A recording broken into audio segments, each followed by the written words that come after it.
அதிகமாய் நேசிக்கிற நல்ல தகப்பனே, துதிக்கிறோம், ஸ்தோத்திரிக்கிறோம். இந்த நல்ல மாலை வேலைக்காக நன்றியோடு சொல்லி இந்த நேரத்துல கூட நாங்க சுவாமி அநேகராய் கூடுவோம். இந்த நாளிலே பல காரணங்களை நிமித்தமாக அநேகர் வர முடியாவிட்டாலும் பிருந்தாவும் நானும் ஆண்டவரே போய் பார்த்துல வந்திருந்தோம். லதாவை கூட சீக்கிரம் கூட்டி வரோம்.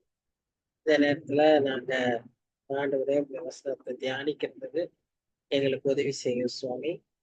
குறிப்பாக இன்னைக்கு பிருந்தா சொன்ன அந்த நல்ல காரியத்துக்காக, நல்ல செய்திக்காக நாங்க உங்களை துதிக்கிறோம் சுவாமி.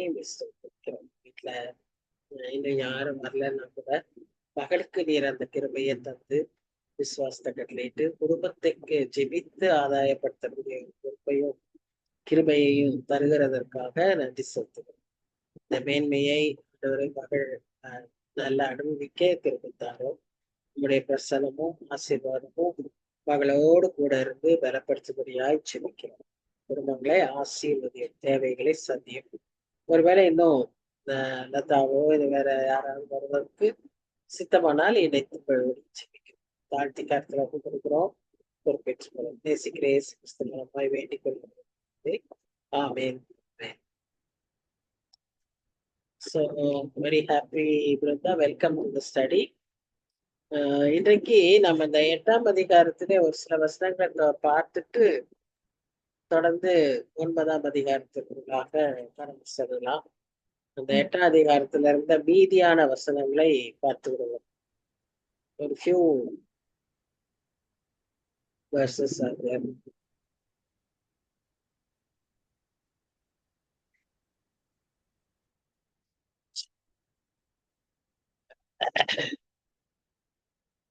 வசனத்தின்படி 19, 20 இந்த வசனத்தின்படி நம்ம பார்த்தோம்னா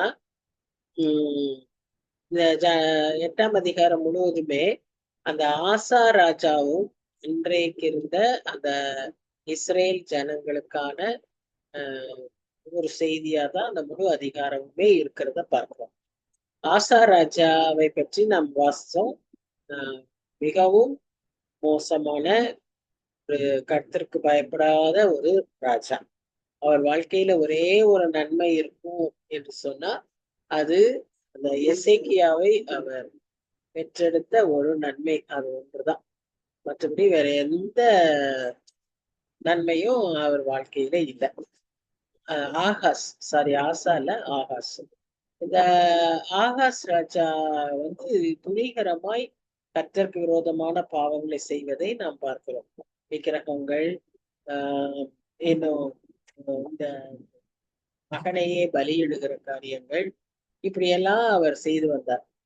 இங்க இன்னும் பாக்குறோம், அவங்க அந்த மாதிரி ஒரு தவறான காரியத்துல அவங்க இருந்ததுனால கர்த்தருக்கு பயப்படுகிற பயம் அவர்களிடத்துல இல்லாததுனால, கர்த்தரை விட்டு வெகு தூரம் வந்ததுனால என்ன நம்ம அங்க பாக்குறோம்னு சொன்னா பயம் அவருக்கு எதுனாலும் இப்படி நேரிடுமோ அப்படி நேரிடுமோ, நம்ம தோற்றுடுவோமோ, நாம என்ன செய்வோம் அப்படிங்கிற ஒரு பயம் அதிகமாய் அவர்களுக்காக வந்ததுனால 2ஆம் வசனத்துல இந்த 8ஆம் அதிகாரத்துல பார்க்கிறோம், காற்றில் ஆடுகிற மரங்களை போல அவர்கள் இருதயங்கள் அசைந்தது என்று சொல்லி நம்ம பார்க்கிறோம். அவ்வளவு பயம் அவர்களுக்குள்ளாக வந்துவிட்டது. கர்த்தரை நம்புகிறவர்களுக்கு பயம் இருக்கவே கூடாது. பயப்படுகிறது கர்த்தருடைய பிள்ளைகளுக்கு அழகே கிடையாது. விசுவாசத்தோடு தைரியத்தோடு எல்லா சூழ்நிலைகளையும் சந்திக்கணும். இந்த பயம் என்ன செய்யுதுன்னு சொன்னா கர்த்தரை விட்டு வெகு தூரத்திலே ஜனங்களை கொண்டு போய் விடுது. இங்க பாக்குறோம், அவர்கள் அஞ்சனம் பார்க்கிறவர்களிடத்திலும் முணுமுணு என்று ஓதுகிற குறிக்காரர் இடத்திலும் விசாரியுங்கள் என்று சொல்லும் போது ஜனங்கள் தன் தேவனிடத்தில் விசாரிக்க வேண்டியதல்லவோ உயிருள்ளவர்களுக்காக செத்தவர்களிடத்தில் விசாரிக்கலாமோ. பாத்தீங்களா? அப்போ இந்த இடத்துல நம்ம என்ன பார்க்கிறோம்னா, அவங்க பயம் என்ன செய்ய வச்சுச்சு, போய் குறி சொல்லுகிறவர்கள்ட்ட, இன்னும் அஞ்சனை பார்க்கிறவங்கள்ட்ட, மெஜிஷியன்ஸ், விச்கிராப்ட்ஸ், இனி என்னென்ன இருக்குமோ டெட் ஸ்பிரிட் எல்லாம் அழைத்து என்ன ஆகும் ஏதாகும்னு நிக்கிறது. சில பேர் ரொம்ப அப்பா அம்மா கிட்ட ரொம்ப க்ளோஸா இருக்கிறவங்களா இருந்தா, சப்போஸ் அந்த அம்மாவோ அப்பாவோ இறந்துட்டா இவங்க எல்லா டிசிஷன்ஸும் அவங்கள கேட்டு செய்யறதுனால அவங்களுக்கு கொஞ்ச நாளைக்கு எப்படி இருக்குன்னா அவங்களை கூப்பிட்டு கேட்கலாம் அப்படின்னு இருக்கும். அவங்களையே கூப்பிட்டு கேட்பாங்க. அத மாதிரி சில அந்த பயம் ஏன்னு சொன்னது அவங்களால கர்த்தரை நம்ப முடியல. கர்த்தரை நம்பிட்டா இந்த பயமே தேவைப்படாது. எதுக்குனாலும் நம்ம கர்த்தரிடத்துல ஓடுவோம். அப்படிதான் சொல்லுது. ஜனங்கள் தன் தேவனிடத்தில் விசாரிக்க வேண்டியது அல்லவோ. இந்த பழக்கம் இல்லாததுனால அவங்க இங்கேயும் அங்கேயும் ஓடுறத பார்க்கிறோம். ஆனா நம்ம என்ன செய்யணும்னு சொன்னா வேதத்தையும் சாட்சியாகமத்தையும் கவனிக்க வேண்டும். அந்த வார்த்தையின்படியே நம்ம செய்யாட்டினா நமக்கு வெளிச்சம் இல்லை என்று அங்க சொல்வதை பார்க்கிறோம். அந்த வாழ்க்கையில அவர்களுடைய தேசத்துல என்ன இருந்ததாம்? இருள் சூழ்ந்து இருந்ததாக நம்ம அவ்வளவு ஒரு பயங்கரமான ஒரு நிலைமையில பார்க்கிறோம். நம்முடைய ஏன் வேதத்தை நாம தேடணும் அப்படின்னு சொல்லி பார்த்தீங்கன்னா வேதத்துல நம்ம என்ன பார்க்கணும்னா the living God speaks to his people through living word and living people. சில சாட்சிகளின் மூலமாக அவருடைய ஜீவ வசனத்தின் மூலமாக ஜீவனுள்ள தேவன் ஜீவனுள்ள மக்களுக்கு அவர் பேசுகிறார். அப்படி இருக்கும்போது செத்தவர்களை அழைத்து குறி கேட்பதோ இல்ல அந்த நாள் பார்ப்பதோ அஞ்சனம் பார்ப்பதோ இதெல்லாம் தவறு என்று இந்த அதிகாரத்துல நாம் அறிந்து கொள்கிறோம். சோ இதே சமயத்துலதான் நம்ம இன்னொரு பார்த்தோம். செத்து போன மனுஷத்துல கேட்கறதும் தவறு, செத்து போன செயின்ஸ்ட கேட்கறதும் தவறு. அதனாலதான் மெஷைன்னுங்கிற ஒரு பெரிய ரைட்டர் அவர் என்ன சொல்லியிருக்காருன்னா கர்த்தருடைய வார்த்தையை நம்ம சார்ந்து கர்த்தருடைய வார்த்தையின்படி நாம் இருக்கும்போது மனம் திரும்புதலும் ஆத்துமாக்கள் ஆண்டவர் இடத்துல திரும்புவதும் 99.9% அந்த விதமா தான் ஆண்டவர்கிட்ட வர முடியும். அப்படி வரவங்க தான் நிலைத்திருக்க முடியும். யாராவது சொன்னாங்க, யாராவது மெசேஜ் இல்ல யாராவது பேச்சு அப்படின்னு சொல்லி கேட்டா ஒருவேளை அந்த சொல்றவங்க மாறிட்டாங்கன்னா இவங்களுடைய எல்லா நிலைமையும் போயிடும். இவங்க விசுவாசமே கெட்டு போயிடும். இந்த கடவுளை இது நம்பி என்ன பிரயோஜனம், இவங்களே இப்படி ஆயிட்டாங்களே அப்படின்னு ஊழியக்காரர்கள் சொல்லி அவங்க பின்மாறுறதுக்கு நிறைய வாய்ப்புகள் இருக்கு. அதனாலதான் கர்த்தருடைய வார்த்தையை நாம் சார்ந்திருக்க அழைக்கப்படுகிறோம். சோ சொன்ன கர்த்தரோட வார்த்தை தான் நம்ம என்ன செய்யும்? விடுவிக்கும். கர்த்தரோட வார்த்தை தான் ஆத்துமாக்களை ரட்சிக்கும். கர்த்தருடைய வார்த்தை தான் நமக்கு ஒரு உரைக்கல் மாதிரி அப்படின்னு நம்ம வாசிக்கிறோம். அடுத்ததா அந்த ஜனங்கள் அந்த இந்த மாதிரி நிலைமையில அவங்க கர்த்தரை விட்டு விலகி இருந்த நிலைமையில என்ன ஆகும் பார்த்தா அந்த தேசம் முழுவதும் இக்கட்டும் அந்தகாரமா இருக்கும். அது மாத்திரம் அல்ல, அந்த உள்ள ஜனங்கள் பட்டினியால் கடந்து போவார்கள். அதனால அவங்களுக்கு என்ன வருமா? மூக்க வெறி கொண்டு தங்கள் ராஜாக்களையும் தங்கள் தேவனையும் தூஷிப்பார்கள் என்று சொல்லி நாம பார்க்கிறோம். அவங்க தேவைக்காக வானத்தை பார்த்தாலும் சரி, பூமியை பார்த்தாலும் சரி, எல்லா பக்கமும் என்னதான் இருக்கான்? இக்கட்டும் இருளும் அந்தகாரமும் தான் இருக்கும் என்று சொல்லி நம்ம அந்த அதிகாரத்துல கடைசியா பார்க்கணும். சோ இதுதான் அந்த 8ஆம் அதிகாரம். சோ இதை முடிச்சிட்டோம். நாம இனி 9ஆம் அதிகாரத்திற்குள்ளாக கடந்து செல்வோம்.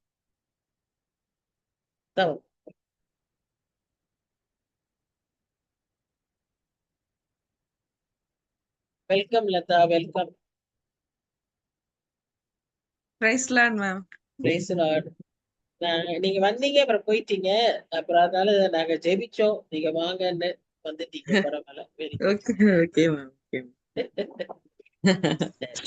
ஓகே.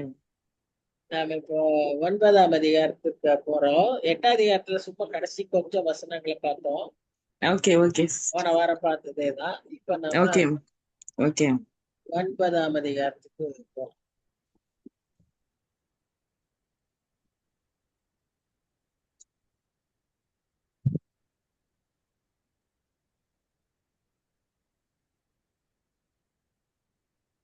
இந்த 9ஆம் அதிகாரம் ஒரு இன்ட்ரெஸ்டிங் சாப்டர்.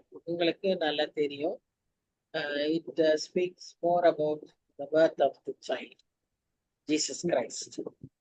53 அதிகாரம் பார்த்தீங்கன்னா இயேசு கிறிஸ்துவின் பாடுகளை குறித்து அதிகாரமாய் பார்க்கிறோம். 9ஆம் அதிகாரம் வந்து இயேசு கிறிஸ்துவின் பிறப்பை குறித்து இந்த அதிகாரத்துல கொஞ்சம் அதிகமா சொல்லப்படுகிறத பார்க்கிறோம்.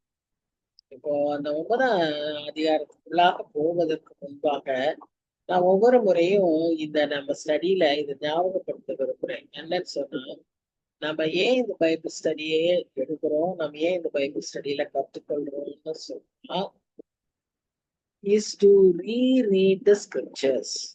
ஒருவேளை நம்ம ஸ்கிரிப்சர்ஸ் படிச்சிருப்போம், இந்த அதிகாரமெல்லாம் நமக்கு இந்த வசனங்கள்லாம் கூட தெரிஞ்சிருக்கும்.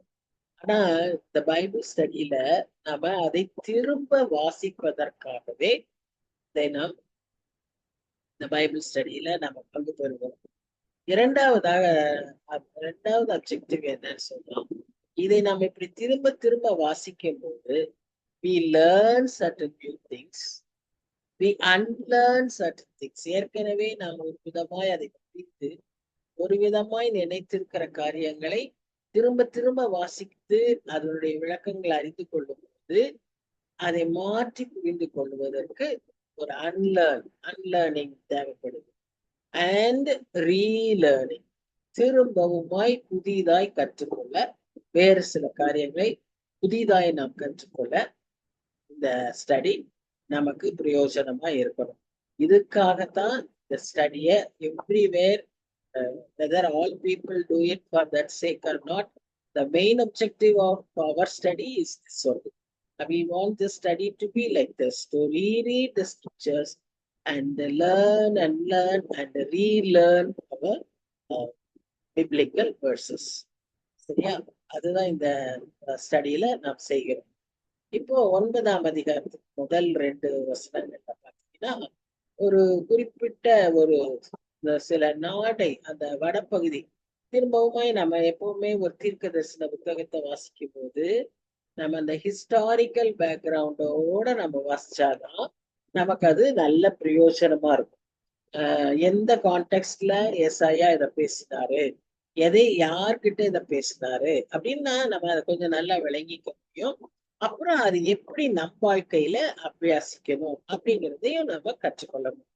அப்ப இங்க நாம பார்க்கிறோம் இந்த வசனத்துல அந்த இஸ்ரேல் ஜனங்களுக்காக, முக்கியமாக ஏசாயா யூதேயாவுல இருக்கிற ஜனங்களுக்காக தான் அவர் பேசுறாரு. ஆனா அவர் பேசும்போது முழு இஸ்ரேல் ஜனங்களுக்கும் சில சமயத்துல அவர் தீர்க்க தரிசனங்களை சொல்றாரு, எச்சரிப்புகளை சொல்றாரு. தீர்க்கதரிசி கர்த்தரிடத்திலிருந்து பெற்றுக்கொண்ட வார்த்தையை ஜனங்களுக்கு சொல்லுவதுதான் அந்த வேலை. அந்த வார்த்தை ஒருவேளை ஒரு பிளெஸிங்கா இருக்கலாம், கர்ஸா இருக்கலாம், அல்லது ஒரு எச்சரிப்பா இருக்கலாம், அல்லது வரப்போகிற ஒரு காரியத்தை அறிவிக்கிறதாகவும் இருக்கலாம். சோ இங்க இப்ப ஏசாயா வந்து அந்த இஸ்ரேல் ஜனங்களுக்கு சொல்லும் போது இப்ப என்ன சொல்றாருன்னா, முதல்ல அந்த வடபகுதியில் இருக்கிற இந்த இஸ்ரேல் என்ற அந்த மேல் பகுதியில இருக்கிற, ஏன்னா யூதாவும் பெஞ்சமீனும் இந்த யூதேயா பகுதியில சவுத் பார்ட்ல இருக்காங்க. அப்ப மேல இருக்கிற அந்த 10 பேர்ல என்ன நடக்குதுன்னு சொல்லி பாத்தீங்கன்னா, 2 இனத்தார் இருக்காங்க. அது யாருன்னு சொல்லி பாத்தீங்கன்னா, செபுலோன் நாடும் நப்தலி நாடும் 2 ஸ்மால் ஸ்டேட்ஸ் அது. அப்போ இந்த செபுலோன் நாடும் நப்தலி நாடும் எந்த பகுதியில இருக்குன்னு சொல்லி பாத்தீங்கன்னா, அடுத்ததுல நான் மேப் காட்டுறேன். அந்த பகுதியில கலிலேயா கடல் இருக்கு. அந்த கலிலேயா கடற்கரை ஓரத்துலதான் இந்த 2 நாடும் இருக்கு. அதனால்தான் நம்ம இங்க பாக்குறோம். ஏனென்றால் அது இருண்டிருப்பதில்லை. முந்தின அதிகாரம் பார்த்தோம், the whole nation was in gloom, darkness அப்படின்னு பார்த்தோம். ஏன்னா அவங்க வந்து கர்த்தருக்கு பயப்படாம கர்த்தரை தள்ளிவிட்டு மற்ற காரியங்களுக்கு பயந்ததினாலே அவர்களுடைய பயமே இருளாய் மாறியது, தேசமே இருண்டு இருக்கிறது. இப்போ இங்க என்ன பாக்குறோம்னா, இந்த 2 நாடுகளும் முந்தின காலத்தில் இருந்தது போல் அது இருண்டு இருப்பதில்லை. ஏன்னு சொன்னா, அவர் கடற்கரை, அவர் அப்படின்னு வந்தாங்க, ஜென்ரலா அவர் அப்படின்னு போட்டுச்சு.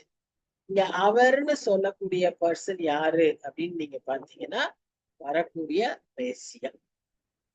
அவர் கடற்கரை அருகிலும் யோர்தான் நதியோரத்திலும் உள்ள புறஜாதியாருடைய கலிலேயாவாகிய அத்தேசத்தை பிற்காலத்திலே மகிமைப்படுத்துவார்.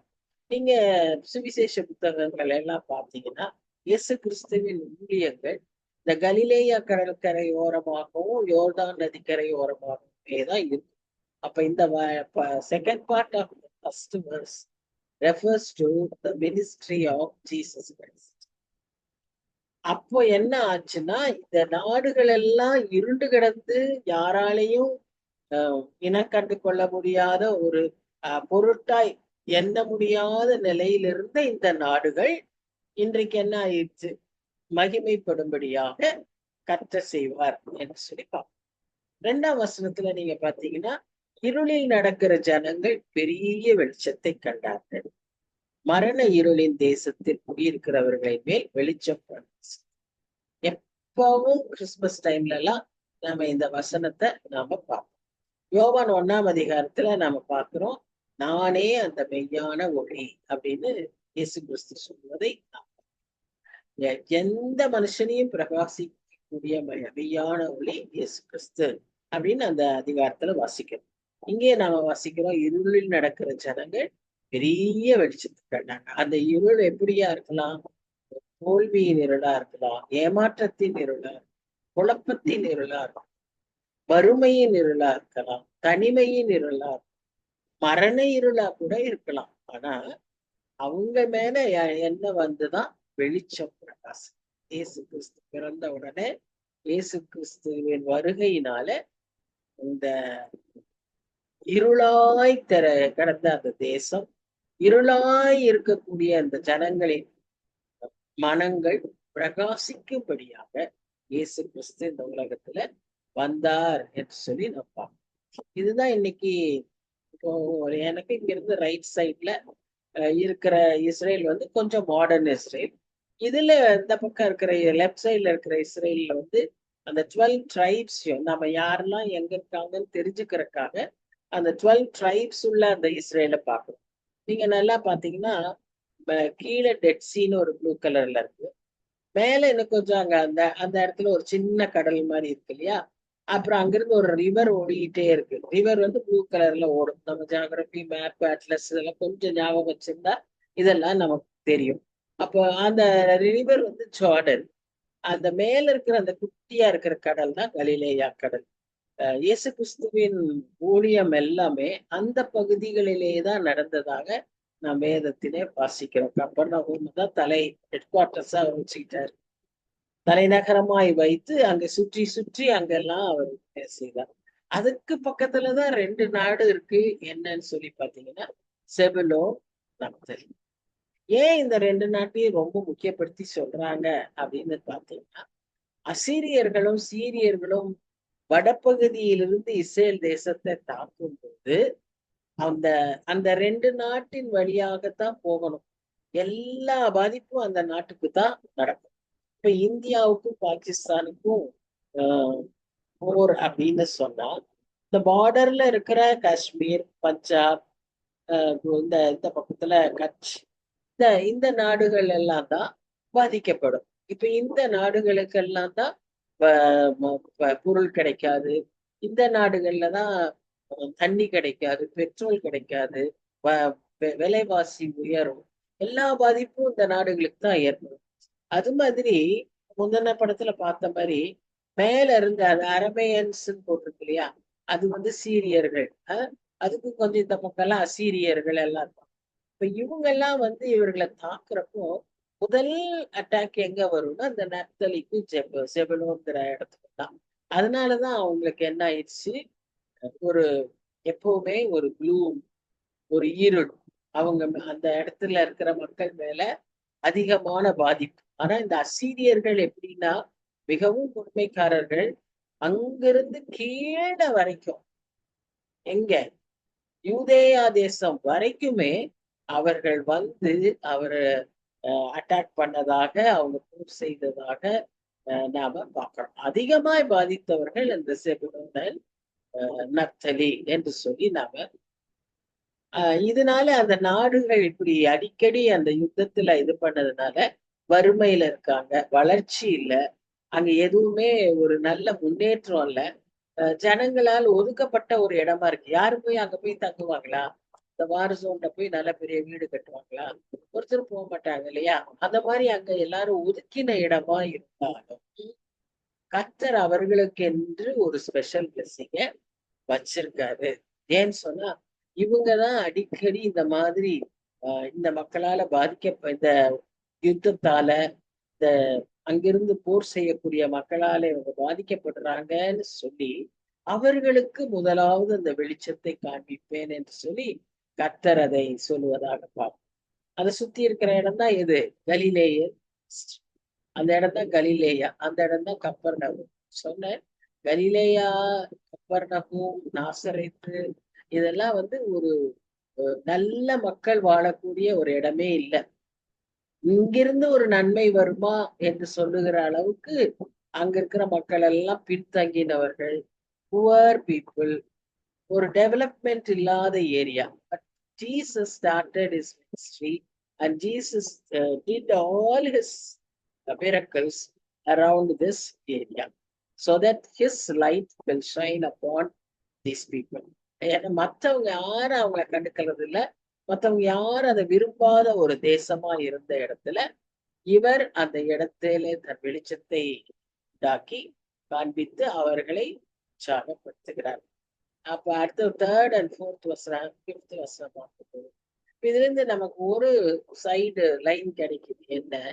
ஒருவேளை நாம எல்லாராலையும் ஒதுக்கப்பட்டவர்களாக, எல்லாரும் நம்ம வந்து ரிஜெக்ட் பண்றவங்களாக, நம்மள ஐசோலேட் பண்றவங்களான நிலைமையா இருக்கு, கர்த்தர் நம்மை ஒருபொழுதும் கைவிட மாட்டார்.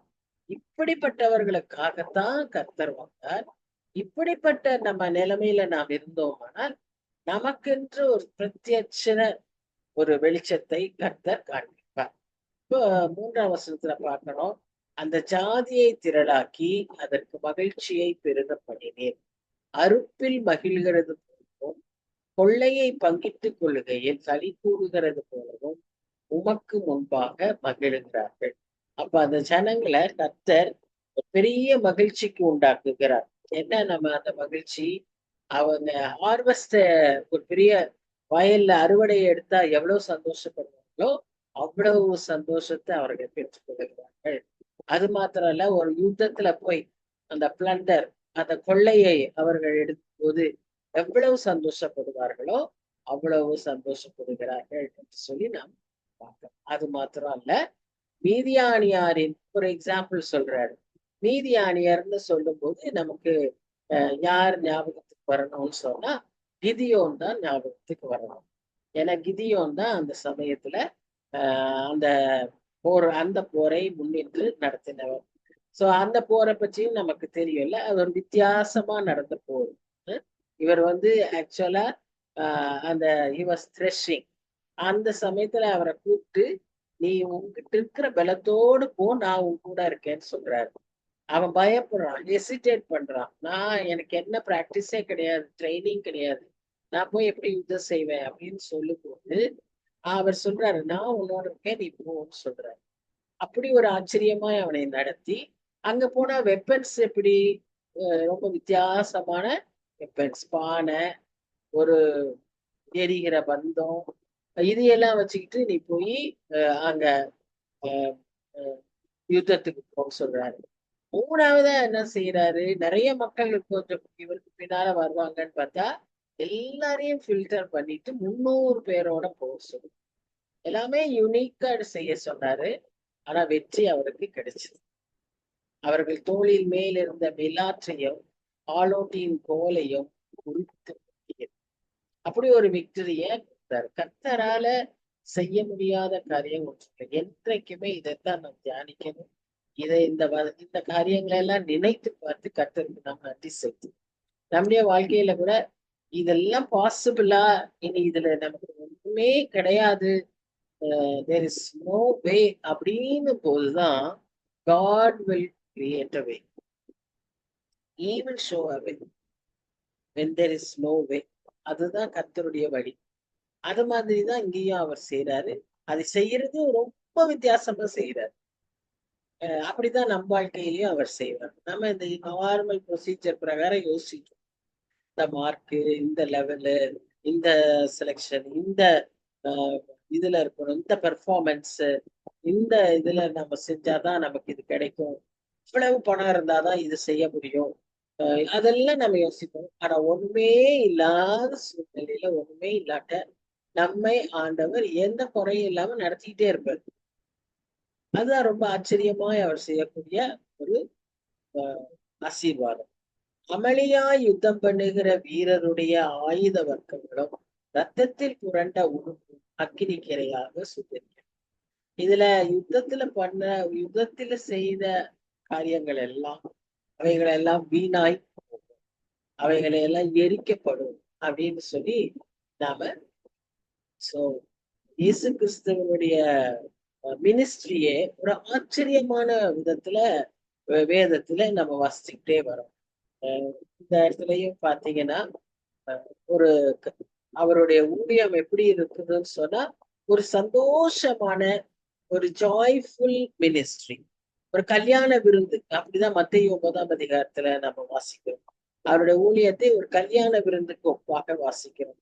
சோ ஒரு அந்த ஜனங்கள் அவ்விதமான ஒரு மகிழ்ச்சிக்குள்ளானார்கள் என்று சொல்லி நம்ம பார்க்கிறோம். சரி, 6ஆம் வசனம் இதுதான் ரொம்ப முக்கியமான வசனம் அந்த அதிகாரத்துல. 6ஆம் 7ஆம் வசனங்கள். 6ஆம் வசனம் நம்ம கிறிஸ்துமஸ் டைம்லயும் தவறாமல் வாசிக்கப்படுகிற ஒரு தீர்க்க தரிசன வசனம். நல்லா திரும்பவும் நம்ம அந்த பேக்ரவுண்டு, அந்த டைம் லைனு இதெல்லாம் ஞாபகத்துல நம்ம வச்சுக்கணும். கான்டெக்ட், எந்த ஏரியாவுக்குள்ள மக்களுக்கு இது சொல்லப்பட்டது, அது எல்லாமே நம்ம வச்சுக்கிட்டாதான் நல்லா புரிஞ்சுக்க முடியும். அந்த டைரக்ட் இம்பாக்ட் நமக்கு தெரியும், ஃபியூச்சரிஸ்டிக் இம்பாக்டும் அப்பதான் நமக்கு புரியும். இப்ப நீங்க இதுல பாத்தீங்கன்னா 6ஆம் வசனத்துல அந்த தீர்க்க தரிசனம் ஏசாயா கர்த்தர் இயேசு கிறிஸ்து பிறக்கிறதற்கு 700 வருஷங்களுக்கு முன்பாக இருந்த தீர்க்க தரிசனம். அப்ப அவர் சொல்ற தீர்க்க தரிசனம். முதல்ல அதை நல்லா புரிச்சுக்கணும். இப்ப ரெண்டாவதா நம்ம அங்க என்ன பார்க்கிறோம்னு சொல்லி பார்த்தா 3 முக்கியமான ஒரு காரியத்தை அந்த பிறக்கும் குழந்தையை பற்றி அவர் சொல்லுகிறார்.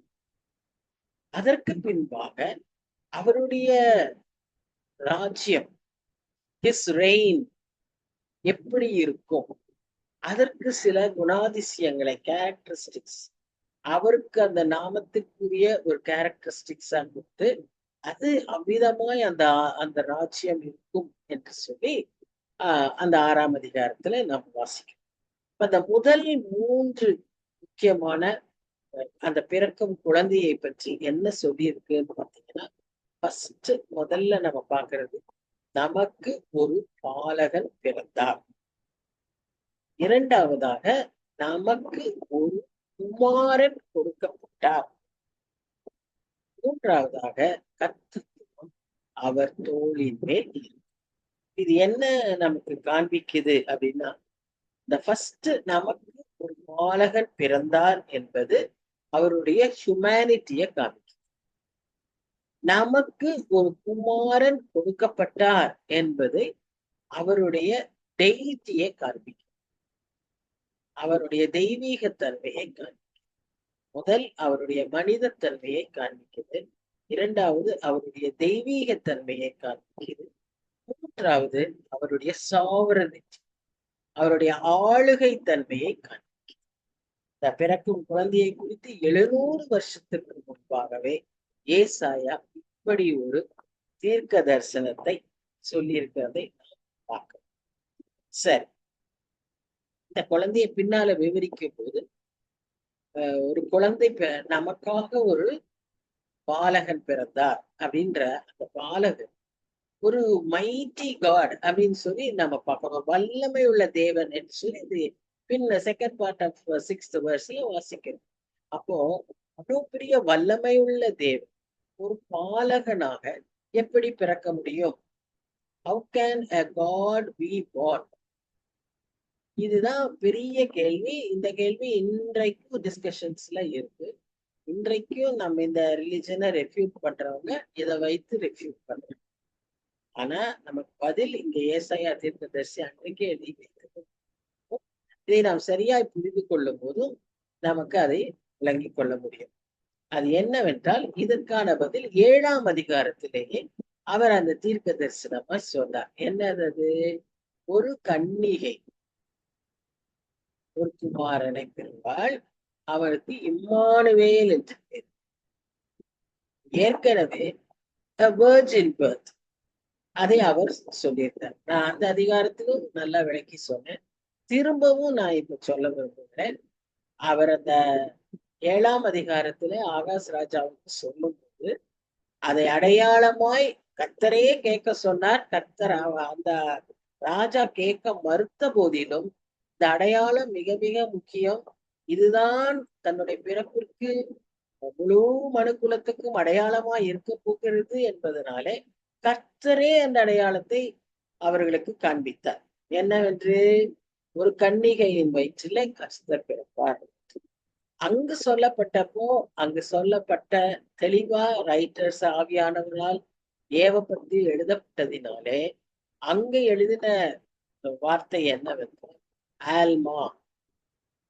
ஆல்மா என்று சொன்னால் வெர்ஜின், ஒரு அன்மேரிட் தான் அந்த அந்த இடத்துல அர்த்தம்.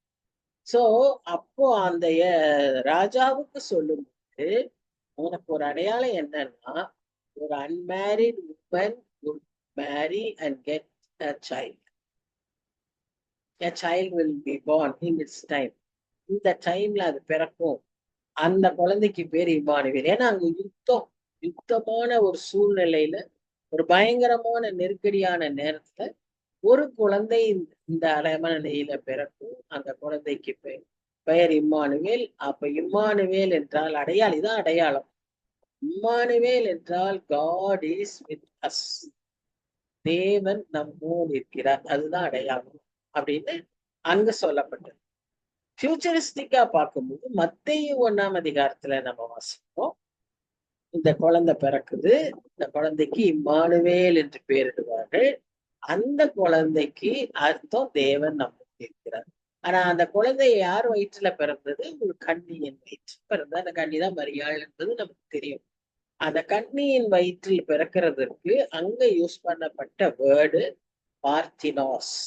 So the Bible writers were led by the Holy Spirit to use two different words denoting a virgin's birth who conceived by the Holy Spirit to deliver a boy baby. At the same time, here at the time of Isaiah, a lady, a virgin, any marriage would take place between the virgin and a boy. இல்லையா? Bachelor bye. But அதெல்லாம் இன்னைக்கு how far it is really அதெல்லாம் தெரியல. But anyway that was condition இல்லையா? அதை denote பண்ணி அங்க சொல்லியிருந்தது. இங்க அதுக்கு ஆல்மா பார்த்தினஸ். So Jesus Christ was born in a virgin's womb by the conception of Holy Spirit, and when he was delivered, he grew up as a human and died as a human.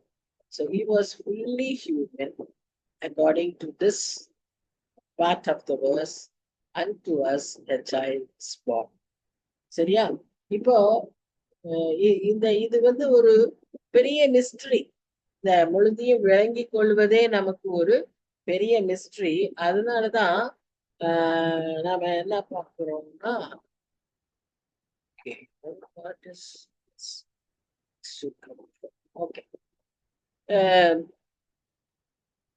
so that's the first part. Second என்ன? நமக்கு ஒரு குமாரன் கொடுக்கப்பட்டான். இங்கிலீஷ்ல unto us a son is given. Why? இது ரெண்டு வித்தியாசமான அர்த்தங்களா இருக்கிறதுனாலதான் அதை ரெண்டு விதமாய் அதை சொல்லியிருக்கிறார். ஒரு குழந்தை பிறக்கிறார், ஒரு குமாரன் கொடுக்கப்பட்டார். இந்த ஒரு குமாரன் எங்கிருந்து கொடுக்கப்பட்டார்? பிதாவானவர் தன் குமாரனை நமக்கு கொடுத்தார். இவர் ஏற்கனவே எப்படியா இருந்தாரு? இரண்டாவது பர்சனா ட்ரினிட்டி நம்ம வணங்குகிற திரியேக கடவுள்ல ஏற்கனவே he was existent as a pre-existent deity. பிதா குமாரன் பரிசுத்த ஆவி. சோ பிறக்கிறதுக்கு முன்னாலேயே அவர் தெய்வமாய் தெய்வீக தன்மையோடு இருந்தவர். the second person of the Trinity. அவர் இப்போ என்னவா வர்றாரு? fully God and fully man. ரெண்டு தனித்தனியா இல்ல. இந்த பிறக்கும் போது அந்த பிறப்பிலே ஆவியானவர் all the three are involved. யார் பிறந்தா? குமாரன் பிறந்தாரு. யார் கொடுக்கப்பட்டாரு? குமாரன் பிதாவால் கொடுக்கப்பட்டார். குமாரன் எப்படி பிறந்தார்? ஆவியானவரால் அந்த குமாரன் அந்த குழந்தை பிறந்தது. So all the three are involved, and the second person, that is Jesus Christ, the Son, was given to us according to John 3:16. For God so loved the world that he gave his only begotten Son, that whosoever believeth in him shall not perish but have eternal life. But he gave his only begotten Son. That's the important part. Who gave this only begotten Son? God so loved him. The Father God gave his Son for us to be born as a baby in the womb of Virgin Mary through the conception of Holy Spirit, that he could be born as a fully human as well as a fully God. He was a fully God and fully man. He was the only person who existed even before being born. So he was given to us by the Father. சரியா? இதனாலதான் இது ஒரு பெரிய ஒரு மிஸ்ட்ரியா இருக்கிறதுனாலதான் பால் அவருடைய ரைட்டிங்ஸ்ல தீமோத்தேயுக்கு எழுதும் போது 1 தீமோத்தேயு 3:16 நம்ம வாசிக்கிறோம். இது ஒரு பெரிய ரகசியம். The mystery of godliness, that God is manifested in the flesh. We must remember, Jesus was never made God. He was God even before he was born. இயேசு பிறந்ததினாலே, இயேசு கிறிஸ்து பிறந்த விதத்தினாலே, அல்லது இயேசு கிறிஸ்து நமக்காக பிறந்ததுனாலே அவர் கடவுளாகிறது. அவர் ஏற்கனவே கடவுள். இன்னைக்கு நிறைய குரூப் ஆஃப் பீப்புள் இந்த விதமாய் சொல்லி அவங்கள குழப்புறாரு. அவர் ஒரு கிரியேட்டட் தானே, நம்மள மாதிரி அவர் பிறந்தவர் தானே, அவர் எப்படி கடவுளாக முடியும்? இந்த சத்தியத்தை சரியாய் விளங்காததினாலதான் அவங்களுக்கு அந்த குழப்பம்.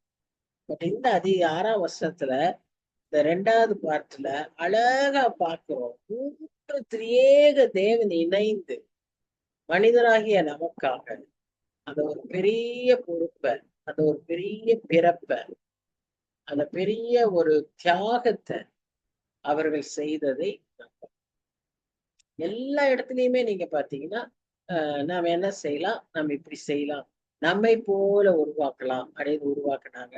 நாம் ஒன்றா இருப்பது போல இவங்களும் இருக்கணும் அப்படின்னாங்க. நாம் இவர்களோடு வாசம் செய்வோம் அப்படின்வாங்க. அப்படி 3 பேருமே இணைந்துதான் எல்லா காரியங்களையுமே செய்தாங்க. Under Godhead there were 3 persons. அதுதான் ட்ரினிட்டி. அதைத்தான் நம்ம நம்புறோம், அதைத்தான் விசுவாசிக்கிறோம், அதைத்தான் இங்க இந்த வசனமும் விளக்குகிறது. Hope we are able to have a clarity regarding this. இல்லாம இன்னைக்கு உலகத்துல அநேகர் குழம்பி போய் பல திசை மாறின போதகங்களுக்கு, தவறான உபதேசங்களுக்கு சென்று விடுவதை நாம். 3வது அங்க இருக்க முக்கியமானது என்னன்னா சாவரனிட்டி. சாவரனிட்டி அது என்னதை குறிக்கிறது? கர்த்தத்துவம் அவர் தோளின் மேல் இருக்கு. இதுதான் அந்த 3 முக்கிய விளக்கங்கள். அதாவது the government will be on his shoulder. இப்ப எதையாவது நம்ம தோள் மேல வைக்கிறோம்னா அது நமக்கு ஒரு பாரமா தான் இருக்கும். நமக்கு ரொம்ப ஹெவியா இருக்கும். பேக கூட இன்னைக்கெல்லாம் தோள் மேல எடுத்துட்டு போகிறது நமக்கு ஒரு பிரச்சனையா இருக்கு. அவ்வளவு ஹெவியா இருக்கு. இங்க இந்த இதற்கு பிறந்த வருகிற இந்த மேசியாவுக்கு கர்த்தத்துவத்தை அவர் தோளின் மேல், அந்த முழு கவர்னன்ஸையும் அவர் தோளின் மேல வைக்கப்பட்டிருக்கிறார். ஏசாயா அவருடைய தீர்க்க தரிசன கண்களினாலே அவருடைய பிறப்பைக்கு அவருடைய மரணத்துக்கும் அப்பாற்பட்டு அவருடைய ராஜ்யத்தை, அவர் ஆளுகை செய்ய போகிற அந்த ராஜ்யத்தை, அவர் ஆளுகையை அவர் தோளின் மேல பார்க்கிறார். கர்த்தத்துவம் அவர் தோளின் மேல் இருக்கும் என்று சொல்லி சோ நிறைய வசனங்கள்ல நம்ம பார்க்கிறது படி இயேசு கிறிஸ்து ஒரு மனிதனாய் நித்தியமாய் வாழ்கிறவராய் நாம் அவர் பரத்துக்கு ஏறின போது அவர் இந்த மனித பிறப்பை விட்டு அந்த மேன்மையான மகிமையின் சாயலோடு அவர் பரத்துக்கு ஏறினார் என்று நாம் அறிந்திருக்கிறோம். ஒரு இன்சிடென்ட் நமக்கு நல்லா ஞாபகத்துக்கு வரும். ஈஸ்டர் சமயத்துல அடிக்கடி நாம் அதை தியானிப்போம். மகதலேனா மரியாள் கல்லறைக்கு வரும் ரபூனி என்று சொல்லி அவள் அப்படியே ஆண்டவருடைய பாதத்தை தொடும்போது என்னை தொடாதே அப்படிங்கிறார். ஏன்னா அவர் நான் இன்னும் பரத்துக்கு ஏறல, நான் இன்னும் அந்த மகிமையின் சாயல்ல இருக்கிறேன் அப்படிங்கிறத அவர் அந்த இடத்துல அவர் சொல்லுவதை நாம் பார்ப்போம்.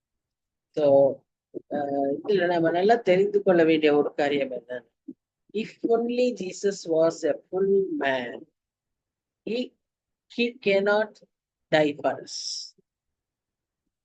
இயேசு கிறிஸ்து எதுக்காக வந்தாரு?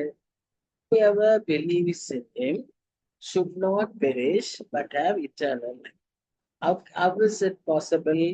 By his death on the cross, where he bears all our sins, and thereby he is able to give us the eternal life. இயேசு கிறிஸ்துவின் கிருபை வரமும் நித்திய ஜீவன், பாவத்தின் சம்பளமும் மரணம். அதனால அந்த நித்திய ஜீவனாகி அந்த கிருபை வரத்தை நமக்கு தருவதற்காக அவர் சிலுவையிலே மரிக்க வேண்டியதா இருந்தது. ஏன்? நம்ம எல்லாருடைய பாவங்களையும் அவர் ஏற்றுக்கொள்ள வேண்டியதாய் இருந்தது. அதற்காகவே இந்த உலகத்துல வந்தார். அப்போ அந்த முழு மனிதனாய் இருந்தா அவர் இந்த சிலுவையில அவர் மரித்து அந்த எல்லாம் ஏற்றுக்கொண்டா அந்த தியாகம் நமக்கு என்ன செய்யாது?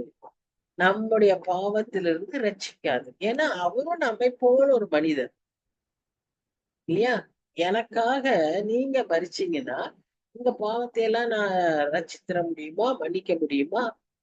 இல்ல நீங்க தான் எனக்காக மரிச்சதுனால என் பாவத்தை எல்லாம் நீங்க மன்னிச்சிட முடியுமா? ரட்சிக்க முடியுமா? முடியாது. ஒரு பரிசுத்த தேவன், perfect person should be there. Yeah. So he was a perfect human being. At the same time, he was a perfect man. So only when he is a fully God and when he is a full man, this sacrifice would be sufficient for us to forgive our sins. Illana, we would be lost in this sinful world. So இந்த கவர்னன்ஸ அவர் மேல, அந்த கர்த்தத்துவத்தை அவர் மேல் வைக்கப்பட்டிருக்கிறார். ஏன்னா அவர் நம்மை போல வாழ்ந்தார், மனுஷனாய் வாழ்ந்தார், மனுஷனாய் சோதிக்கப்பட்டார், மனுஷனாய் அவரும் பல பசி, தாகம், தூக்கம் இதெல்லாம் அவருக்கு இருந்துச்சு, வலிகள், வேதனைகள். சோ நாம் எப்படி வாழுகிறோம், நம்மளுடைய எல்லா காரியங்களையும் அவர் அறிந்ததுனால அவர் அந்த ராஜ்யத்துல எல்லாவற்றையும் நிவர்த்தி செய்து ஒரு அருமையான, அதனாலதான் நம்ம என்ன பாக்குறோம், அங்க பாவம் இல்லை, சாபம் இல்லை, கண்ணீர் இல்லை, பசி இல்லை, வியாதி இல்லை, ஏழை இல்லை, பணக்காரர் இல்லை, எல்லாம் இங்க ரொம்ப பிரச்சனையா இருக்கும். அதெல்லாம் அங்கே God's governance is such, and he will set up a kingdom which can never be destroyed. அது இட்டர்னலா இருக்கக்கூடிய ஒரு கிங்டம்.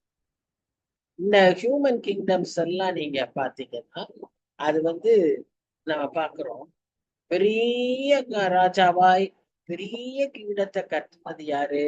நெபுகாத் நேச்சார்.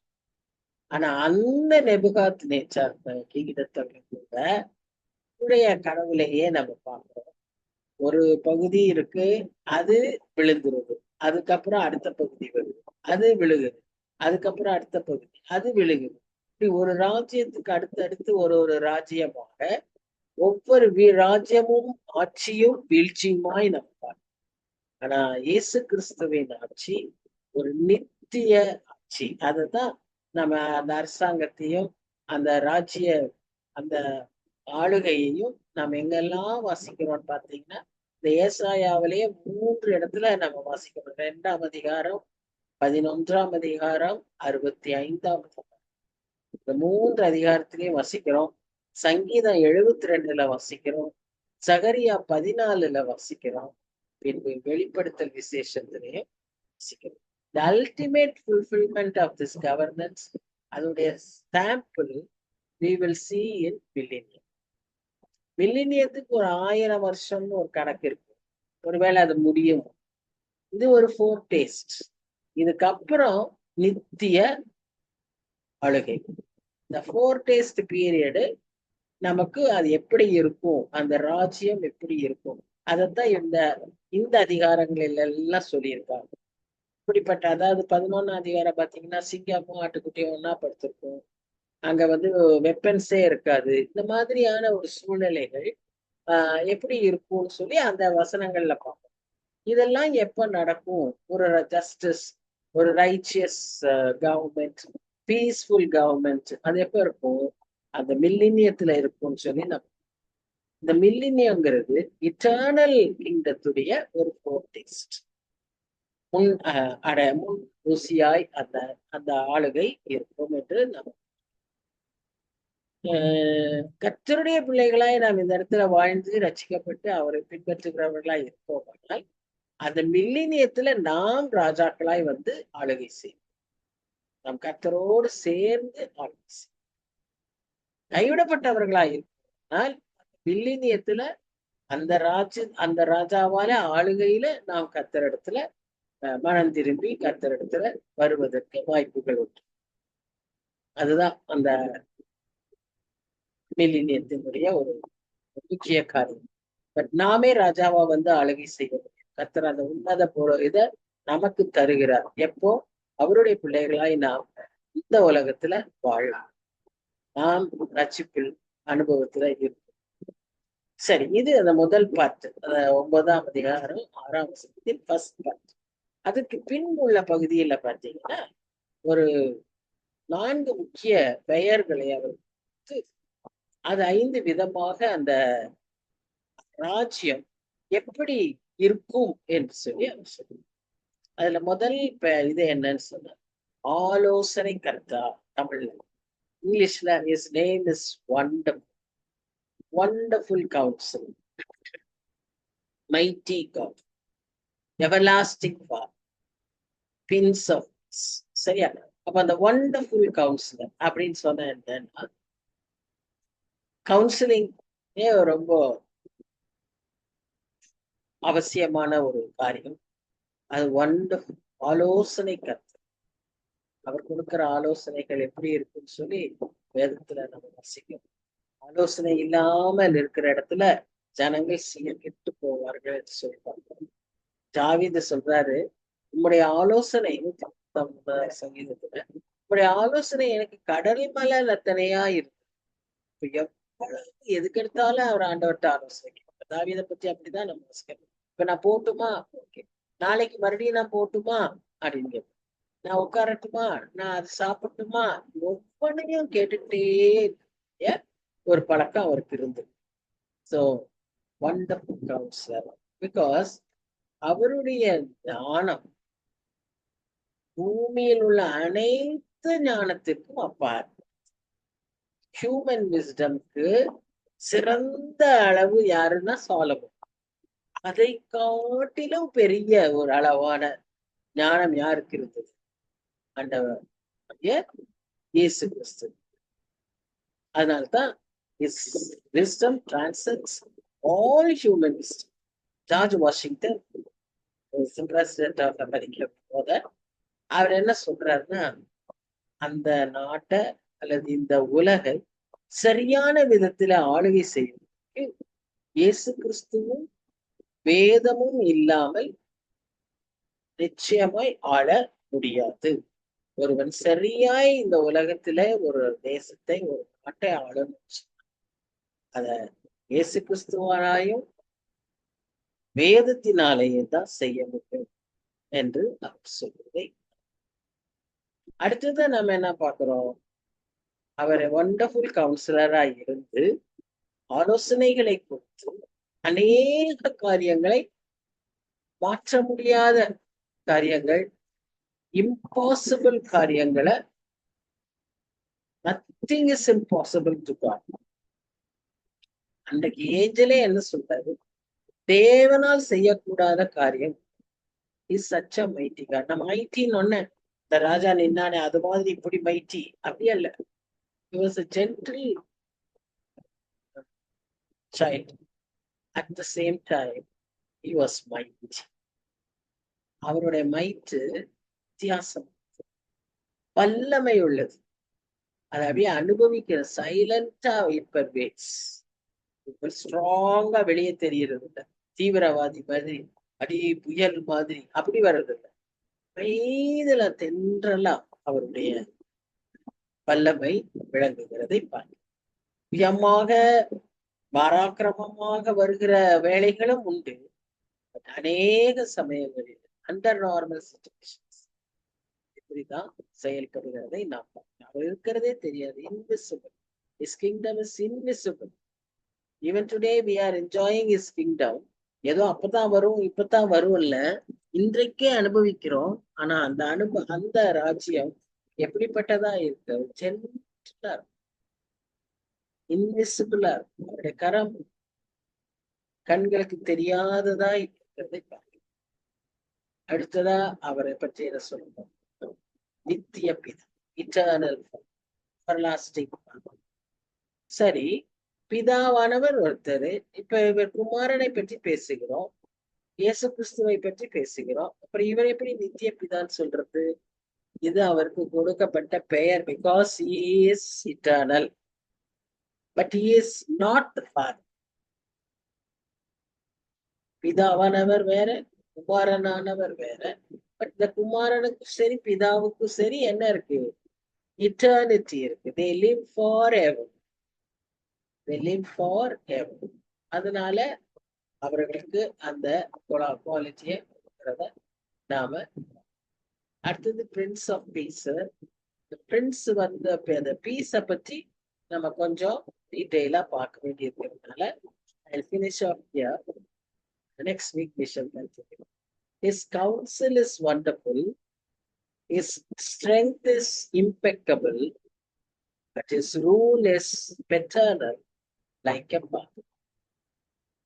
And he would be called as the Prince of Peace. So with that, we shall finish. Maybe next week we shall continue.